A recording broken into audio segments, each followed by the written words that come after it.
Assalamualaikum warahmatullahi wabarakatuh. Hai teman-teman, di sini saya akan menjelaskan ejaan bahasa Indonesia tentang pemakaian huruf.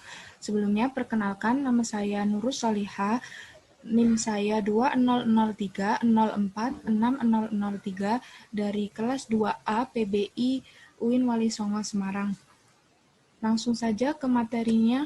Untuk pemakaian huruf sendiri terbagi menjadi 8 subbagian. Yang pertama, huruf abjad, huruf vokal, huruf konsonan, huruf diftong, kemudian gabungan huruf konsonan, huruf kapital, huruf miring, dan huruf tebal. Huruf abjad. Abjad yang dipakai dalam ejaan bahasa Indonesia terdiri atas 26 huruf, seperti yang sudah kita ketahui semuanya ya, dari A sampai Z. Di sini ada tabel bentuk huruf kapital itu seperti ini, kemudian non kapital, kemudian nama dari simbol ini itu adalah A, nama dari simbol ini adalah B, begitu ya. Kemudian pengucapan dari huruf ini adalah A, B, C, dan seterusnya ya, teman-teman. Kemudian di sini ada catatan. Pedoman Umum Ejaan Bahasa Indonesia tahun 2015 menambahkan kolom pengucapan. Pengucapan ini yang dilengkapi diakritik. Jadi sebelumnya di Pedoman Umum Ejaan Bahasa Indonesia yang sebelumnya tidak ada tabel ini. Kemudian pada 2015 ditambahkan tabel ini, dilengkapi dengan diakritik. Untuk teman-teman yang belum tahu diakritik itu apa, diakritik adalah tanda baca tambahan pada huruf yang sedikit banyak mengubah nilai fonetis huruf tersebut. Misal tanda ini, tanda titik ini di atas E, ini bacanya berarti B begitu ya. Kalau tidak ada tanda diakritiknya, hanya berupa ini saja, bisa saja orang membaca B, B, maka akan lebih jelas kalau ditambahkan diakritik. Begitu ya. Lanjut ke yang selanjutnya adalah huruf vokal. Huruf vokal adalah huruf yang melambangkan vokal. Dalam bahasa Indonesia terdiri atas 5 huruf, yaitu A, E, I, O, dan U. Atau biasanya kita menyebutnya A, I, U, E, O begitu ya. Ini di sini ada tabel huruf vokal. Kemudian jika huruf vokal itu ada di posisi awal, seperti contohnya api, enak. Ini huruf vokal terdapat pada posisi awal. Pada posisi tengah, padi, peta. Ini di posisi tengah. Kemudian pada posisi akhir ini. Ada catatan lagi, Pedoman Umum Ejaan Bahasa Indonesia 2015 menambahkan informasi pelafalan diakritik, taling tertutup, taling terbuka, dan pepet. Pedoman ejaan sebelumnya hanya mencantumkan tanda aksen saja. Jadi sudah lebih lengkap begitu ya. Oke, lanjut keterangannya. Di sini ada keterangan. Untuk pengucapan atau pelafalan kata yang benar, diakritik berikut ini dapat digunakan jika ejaan kata itu dapat menimbulkan keraguan. Diakritik misalkan, anak-anak bermain di teras. Kedelai merupakan bahan pokok kecap. Diakritik diakritik kami menonton film seri. Diakritik seri. Jadi ini e e teras, seri, seri. Begitu ya. Kecap, militer, kecap. Jadi di sini sudah ada keterangannya. Lanjut huruf konsonan.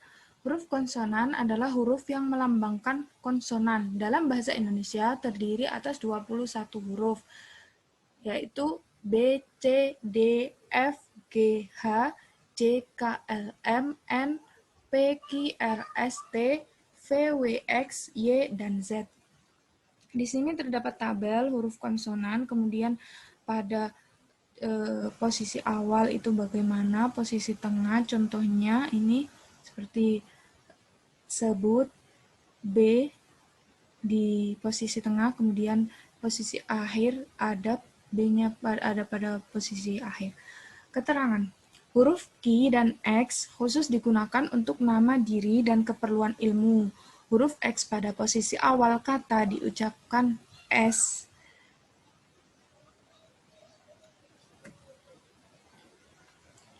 Nah, ini ada keterangan lagi. Pedoman Umum Ejaan Bahasa Indonesia 2015 menghilangkan keterangan huruf K, melambangkan bunyi hamzah, dengan contoh rakyat, bapak. 4 konsonan C, Q, X, dan Y tidak digunakan di posisi akhir kata dasar bahasa Indonesia. Konsonan Y bisa terletak di akhir, tetapi dalam bentuk gabungan huruf konsonan, misalnya pada arash. Yang selanjutnya ada huruf diftong. Di dalam bahasa Indonesia terdapat 4 diftong yang dilambangkan dengan gabungan huruf vokal AI, AU, EI, dan OI. Huruf diftong I, AU, EI, OI. Ini seperti contoh yang tadi ya, seperti biasanya terdapat tabel, ada posisi awalnya, contoh huruf diftong di posisi tengah, kemudian contoh huruf diftong di posisi akhir. Pada Pedoman Umum Ejaan Bahasa Indonesia 2015 menambahkan diftong EI. Pedoman ejaan sebelumnya hanya mencantumkan 3 diftong saja. Jadi ini EI ini adalah tambahan baru, begitu. Kemudian selanjutnya adalah gabungan huruf konsonan. Gabungan huruf konsonan KH, eng, nye, dan SY masing-masing melambangkan satu bunyi konsonan. Seperti terdapat dalam tabel gabungan huruf konsonan, ini contohnya, kemudian posisi awal itu seperti ini, kemudian jika di posisi tengah itu seperti ini, kemudian posisi akhir seperti ini.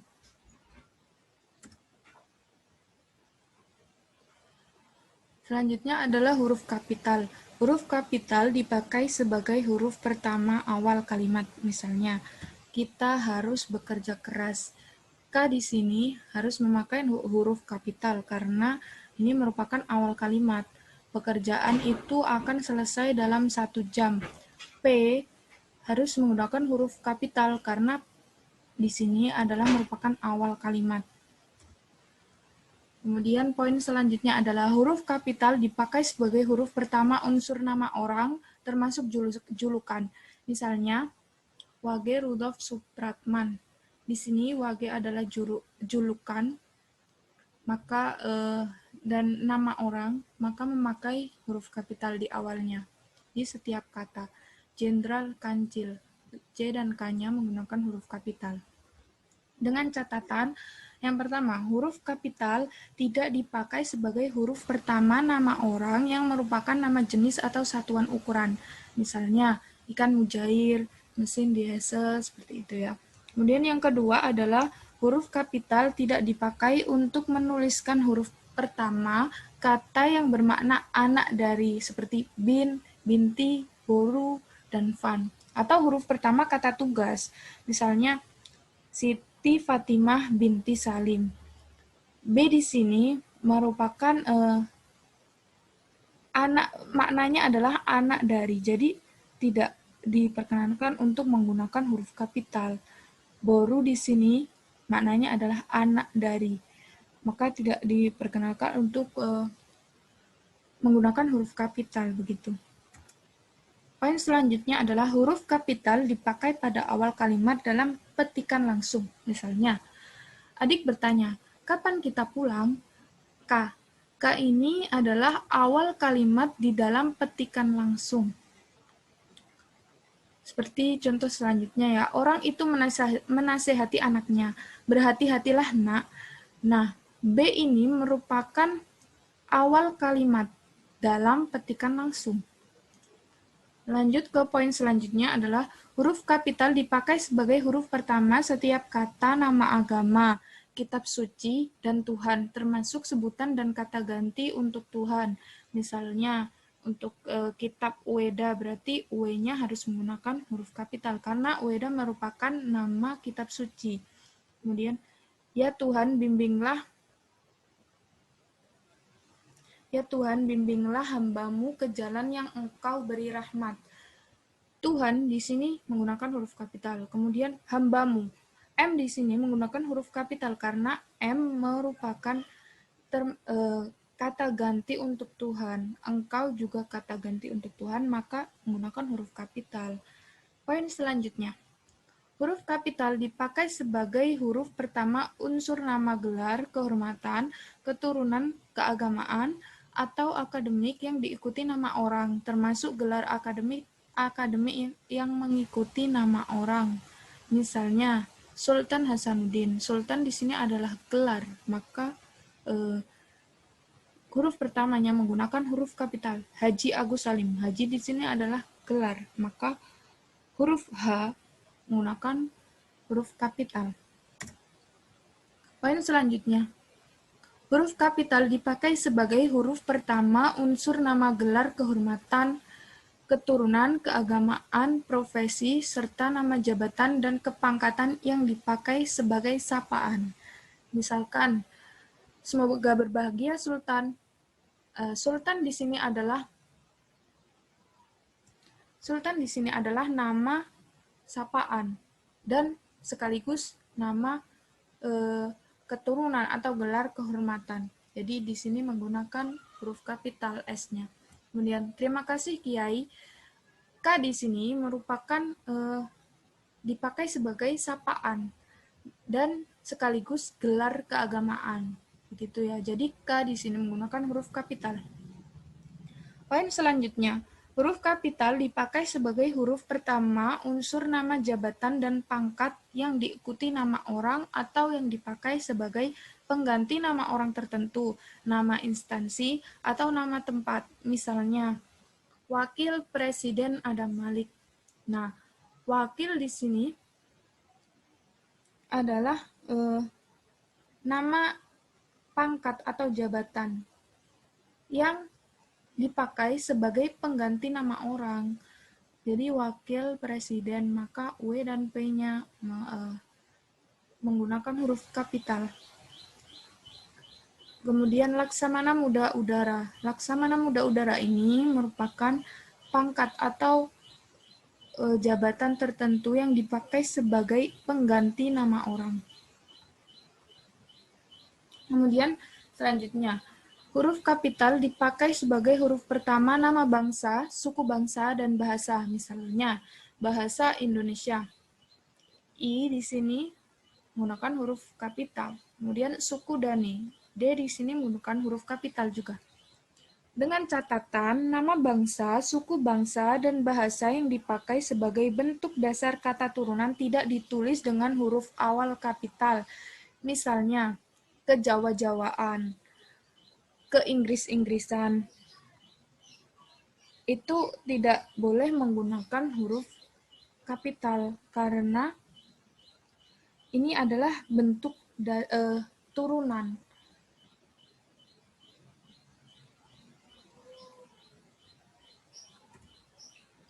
Kemudian poin selanjutnya, huruf kapital dipakai sebagai huruf pertama nama tahun, bulan, hari, dan hari besar atau hari raya. Misalnya, Tarikh Masehi, bulan Agustus, maka Masehi, M di sini menggunakan huruf kapital. Agustus adalah nama bulan, maka A di sini menggunakan huruf kapital juga. Poin selanjutnya, huruf kapital dipakai sebagai huruf pertama unsur nama peristiwa sejarah. Misalnya, Konferensi Asia Afrika, maka setiap katanya menggunakan di awal kata menggunakan huruf kapital. K, A, Perang Dunia, maka menggunakan huruf kapital karena ini merupakan peristiwa sejarah yang dimana huruf pertamanya atau unsur pertama nama peristiwa sejarah itu harus menggunakan huruf kapital. Dengan catatan, huruf pertama peristiwa sejarah yang tidak dipakai sebagai nama tidak ditulis dengan huruf kapital. Misalnya, Soekarno dan Hatta memproklamasikan kemerdekaan bangsa Indonesia. Nah, proklamasi kemerdekaan, tapi di sini tidak dipakai sebagai nama, maka awal proklamasi kemerdekaan tidak menggunakan huruf kapital. Selanjutnya, perlombaan senjata melawan risiko pecahnya Perang Dunia. Nah, di sini Perang Dunia tidak sebagai nama, maka tidak menggunakan huruf kapital, begitu ya. Selanjutnya, huruf kapital dipakai sebagai huruf pertama nama geografi, misalnya Asia Tenggara, Gunung Semeru. Di sini terdapat beberapa catatan ya. Yang pertama, huruf pertama nama geografi yang bukan nama diri tidak ditulis dengan huruf kapital. Misalnya, berlayar ke Teluk Mandi di sungai. Berlayar ke Teluk Mandi di sungai, begitu maksud saya. Maaf. Di sini teluk bukan berlaku sebagai nama. Sungai juga bukan sebagai nama, jadi tidak ditulis dengan huruf kapital.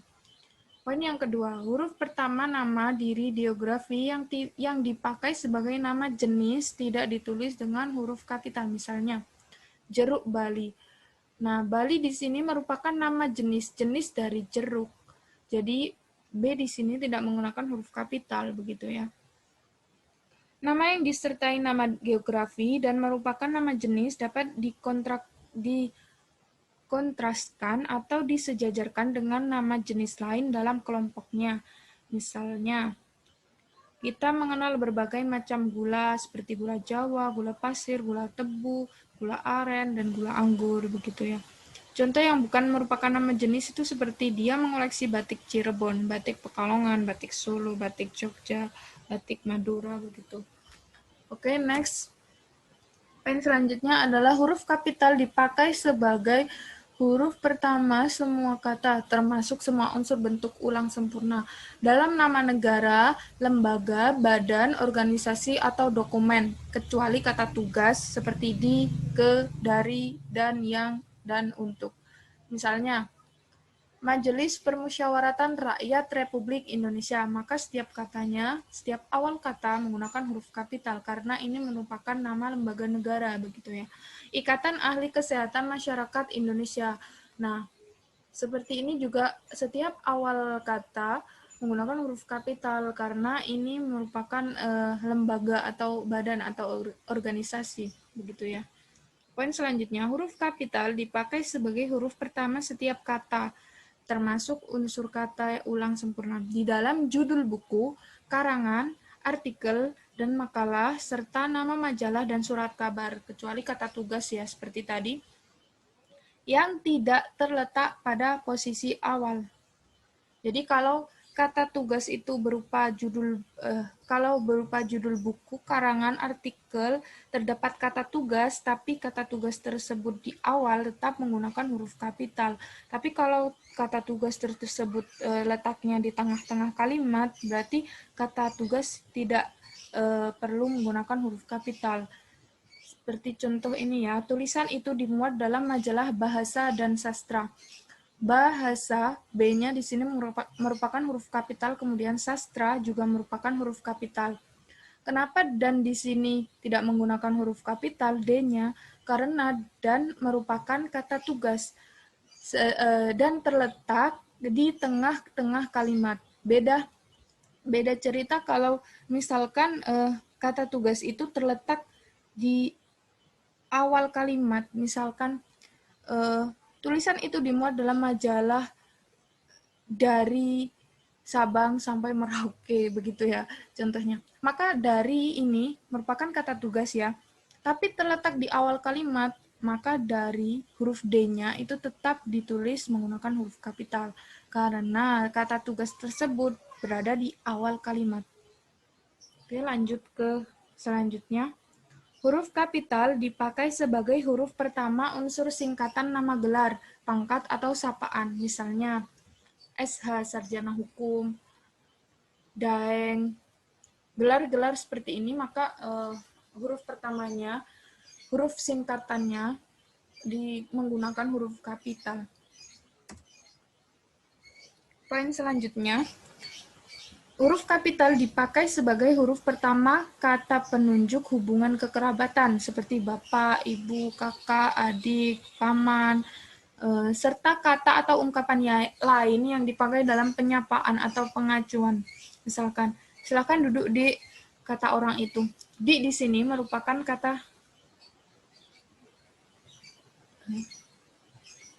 di sini merupakan kata sapaan, maka huruf D-nya merupakan huruf kapital begitu ya. Bu, saya sudah melaporkan hal ini kepada Bapak. Bu di sini merupakan kata sapaan, maka menggunakan huruf kapital, huruf awalnya ya.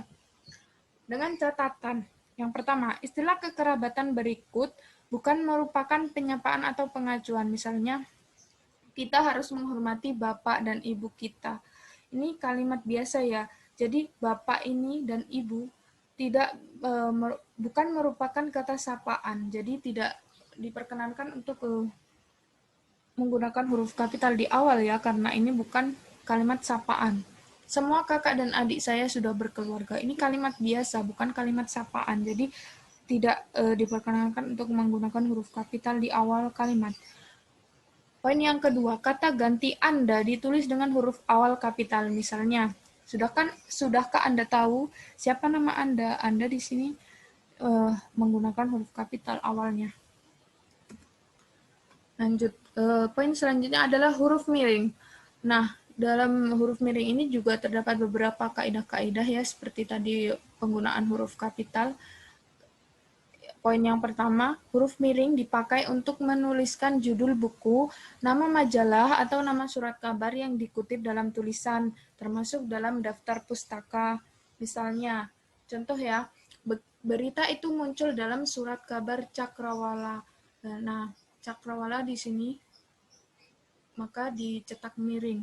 Kemudian ada contoh daftar pustaka ini, judul bukunya sesuai dengan kaidah penulisan daftar pustaka yang benar, maka judul bukunya harus dicetak miring gitu ya. Kemudian selanjutnya, huruf miring dipakai untuk menegaskan atau mengkhususkan huruf bagian kata, atau kelompok kata dalam kalimat. Contoh, dalam bab ini tidak dibahas pemakaian tanda baca. Maaf, kepencet ya. Maaf, ada gangguan sedikit. Kita ulangi lagi ya, huruf miring dipakai untuk menegaskan atau mengkhususkan huruf bagian kata, atau kelompok kata dalam kalimat. Misalnya, dalam bab ini tidak dibahas pemakaian tanda baca. Nah, di sini tidak adalah kata yang dikhususkan atau yang ingin ditekankan begitu, jadi ditulis miring.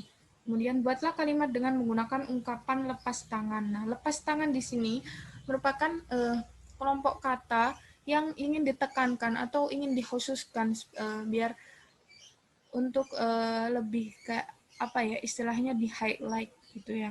Jadi untuk pembaca itu supaya dia lebih memperhatikan kata tersebut gitu. Oke, lanjut.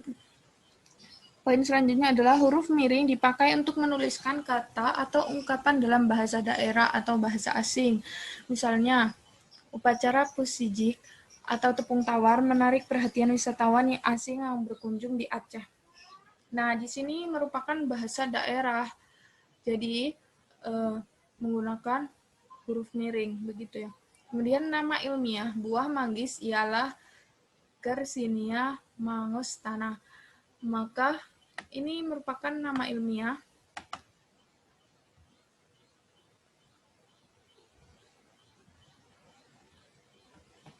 Ini merupakan nama ilmiah, maka penulisannya menggunakan huruf miring. Kemudian di sini ada beberapa catatan. Yang pertama, nama diri seperti nama orang, lembaga, atau organisasi dalam bahasa asing atau bahasa daerah tidak ditulis dengan huruf miring. Misalkan nama misal begitu ya. Misal itu kan bahasa asing gitu, tapi itu merupakan nama orang, maka tidak ditulis dengan huruf miring. Yang kedua, dalam naskah tulisan tangan atau mesin tik, bukan komputer, bagian yang akan dicetak miring ditandai dengan garis bawah. Jadi kalau untuk zaman dulu itu ya, atau untuk menandai kalau kata itu adalah kata yang harus dicetak miring, itu maka bawahnya diberi garis. Kalau misalkan kita diberi tugas ya untuk membuat suatu artikel atau karya tulis begitu ya, tapi harus ditulis tangan dan kita tidak bisa untuk sulitlah untuk menunjukkan bahwa kata itu ditulis miring, maka caranya adalah dengan digaris bawahi bawahnya begitu ya, kata yang ingin dicetak miring. Selanjutnya poin ketiga, kalimat atau teks berbahasa asing atau berbahasa daerah yang dikutip secara langsung dalam teks berbahasa Indonesia ditulis dengan huruf miring. Tadi ya. Kemudian di sini ada catatan lagi, Pedoman Umum Ejaan Bahasa Indonesia 2015 menggunakan frasa bahasa daerah atau bahasa asing. Sedangkan pedoman ejaan sebelumnya itu memakai frasa bukan bahasa Indonesia. Gitu ya. Kalau ini lebih dijelaskan lagi bahwa bukan bahasa Indonesia itu merupakan bisa jadi bahasa daerah dan bahasa asing, lebih diperjelas saja begitu frasanya. Kemudian Pedoman Umum Ejaan Bahasa Indonesia 2015 menambahkan catatan bahwa nama diri dalam bahasa asing atau bahasa daerah tidak ditulis dengan huruf miring. Jadi sebelumnya tidak ada aturan mengenai hal itu. Kemudian di Pedoman Umum Ejaan Bahasa Indonesia yang terbaru ditambahkan catatan bahwa nama diri dan dalam bahasa asing atau bahasa daerah itu tidak perlu ditulis dengan huruf miring. Yang selanjutnya adalah huruf tebal. Huruf tebal dipakai untuk menegaskan bagian tulisan yang sudah ditulis miring. Misalkan, huruf DH pada kata Ramadan tidak terdapat dalam ejaan bahasa Indonesia yang disempurnakan. Nah, huruf DH ini Ramadan ini kan sudah ditulis miring. Huruf DH ini kan sudah ditulis miring. Nah, untuk menegaskan lagi DH itu yang mana, maka harus dicetak tebal pada kata Ramadan ini. Kemudian kata et dalam ucapan ora et labora berarti dan. Et di sini kan sudah ditulis miring, namun masih ingin ditegaskan lagi, maka dengan menggunakan ditebali hurufnya begitu ya. Terus kemudian huruf tebal dapat dipakai untuk menegaskan bagian-bagian karangan seperti judul buku, bab, atau subbab. Misalnya kalau kita membuat karya tulis atau karya tulis ilmiah, pasti ada yang namanya bab, subbab, gitu ya. Jadi ini merupakan subbab gitu ya, subbab. Maka ini boleh menggunakan dan dianjurkan menggunakan huruf tebal gitu. Oke, sekian penjelasan dari saya. Terima kasih atas perhatiannya. Semoga dapat dipahami dan bermanfaat. Apabila ada pertanyaan, silahkan dituliskan di kolom komentar ya. Wassalamualaikum warahmatullahi wabarakatuh.